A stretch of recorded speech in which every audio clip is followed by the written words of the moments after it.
Rafale deal के रहस्यमयी चिराग से एक और जिन्न बाहर आ गया है। यह जिन्न है गोवा कैबिनेट के मंत्री विश्वजीत प्रताप सिंह राणे का ऑडियो। क्या है इस ऑडियो जिन्न की कहानी और राफेल की पूरी दास्तान, हम आपको बताएंगे। नमस्कार, मैं हूं नीरज झा और आप देख रहे हैं मॉलिटिक्स। आज सुबह कांग्रेस ने अपने आधिकारिक ट्विटर हैंडल से एक ऑडियो पोस्ट किया। यह ऑडियो था विश्वजीत राणे का। ऑडियो में विश्वजीत राणे दावा कर रहे हैं कि मनोहर पारीकर, जो कि पूर्व रक्षा मंत्री हैं और गोवा के वर्तमान मुख्यमंत्री, उन्होंने कहा कि राफेल डील से जुड़ी एक एक फाइल और तमाम जानकारी मेरे बेडरूम में पड़ी है। Apart from that, Chief Minister makes one very interesting statement that I have all the information of Rafael in my bedroom. बस फिर क्या था? कांग्रेस ने हमला बोल दिया भारतीय जनता पार्टी पर और कांग्रेस ने कहा कि इस ऑडियो में जिन फाइल्स का जिक्र हो रहा है उन्हें सार्वजनिक किया जाना चाहिए। आखिर क्या राज छिपा है इन फाइलों में, सबके सामने आना चाहिए। क्या है राफेल की पूरी कहानी? सन 2007 में भारतीय वायुसेना ने 126 फाइटर जेट की रिक्वायरमेंट दर्ज कराई। तत्कालीन यूपीए सरकार ने 126 फाइटर जेट के लिए जितने भी संभावित एयरक्राफ्ट थे उनको जांचा, परखा और आखिरकार डसॉल्ट के राफेल को चुना। डसॉल्ट 126 राफेल में से 18 राफेल फ्लाई अवे कंडीशन में, यानी उड़ान भरने के लिए तैयार की स्थिति में भारतीय सरकार को सौंपता और 108 राफेल की मैन्युफैक्चरिंग होती हिंदुस्तान एरोनॉटिक्स लिमिटेड में तकनीक हस्तांतरण के जरिए।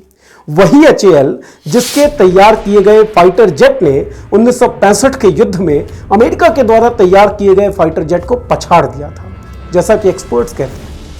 सन 2014 में डसॉल्ट के चेयरमैन कम सीईओ और एचएएल के चेयरमैन ने एक साझा प्रेस कॉन्फ्रेंस किया। इस प्रेस कॉन्फ्रेंस में डसॉल्ट के सीईओ ने कहा कि रक्षा करार का 95% हिस्सा फाइनलाइज किया जा चुका है और बाकी का हिस्सा भी जल्द ही फाइनलाइज कर लिया जाएगा। लेकिन 2014 में भारत में सत्ता परिवर्तन हुआ। नरेंद्र मोदी भारत के प्रधानमंत्री बने। सन 2015 के अप्रैल महीने में उन्होंने फ्रांस का दौरा किया। इस दौरे में 10 अप्रैल 2015 को एक महत्वपूर्ण घोषणा थी 36 राफेल खरीदने की। भारत में फाइटर एयरक्राफ्ट की क्रिटिकल ऑपरेशनल नेसेसिटी का ध्यान में रखते हुए मैंने राष्ट्रपति जी से 36 Rafale jets fly away condition में खरीदने की बात की है। 126 से 36 पुराने करार को रद्द कर दिया गया और नया करार किया गया डसॉल्ट के साथ। और इस घोषणा के इर्द गिर्द जो घटनाक्रम हुए वो काफी इंटरेस्टिंग थे। इस घोषणा से ठीक 14 दिन पहले अनिल अंबानी ने एक कंपनी रजिस्टर करवाया, नाम था रिलायंस डिफेंस लिमिटेड।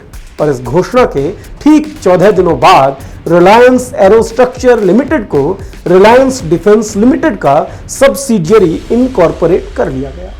इस जो नया रक्षा करार हुआ था डसॉल्ट के साथ, उसके अनुसार डसॉल्ट एक ऑफसेट अमाउंट का 50% हिस्सा भारतीय बाजारों में निवेश करता है। और मजे की बात यह है कि ऑफसेट अमाउंट का 50% हिस्सा निवेश करने के लिए जिस ऑफसेट पार्टनर को डसॉल्ट ने चुना वो था रिलायंस डिफेंस लिमिटेड, जो कि घोषणा के 15 दिनों पहले तक अस्तित्व में ही नहीं था।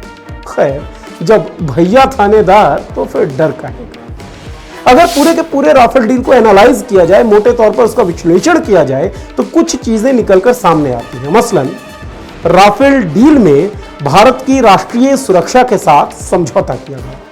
नंबर 2, कैपिटलिस्ट फ्रेंड यानी कि जो पूंजीपति यार थे उनके साथ यारी निभाई गई। नंबर 3, रक्षा खरीद प्रक्रिया का पूरी तरीके से स्पष्टतया उल्लंघन किया गया। और नंबर 4, तकनीक हस्तांतरण के जरिए राफेल मैन्युफैक्चरिंग में जो मेक इन इंडिया का कॉन्सेप्ट था या मेक इन इंडिया का जो स्कोप था उसको पूरी तरीके से खत्म कर दिया। बहरहाल राफेल का ऊंट किस करवट बैठेगा तो भविष्य के गर्भ में छिपा है। एक बात तय है कि कांग्रेस को एक बार फिर से राफेल के ऊंट की सवारी मिल गई है, जो कि दिसंबर में सुप्रीम कोर्ट के एक फैसले के बाद उससे छिन गई थी। राजनीति से जुड़ी तमाम खबरों के लिए आप जुड़े रहें हमारे साथ और सब्सक्राइब करें हमारा चैनल। नमस्कार।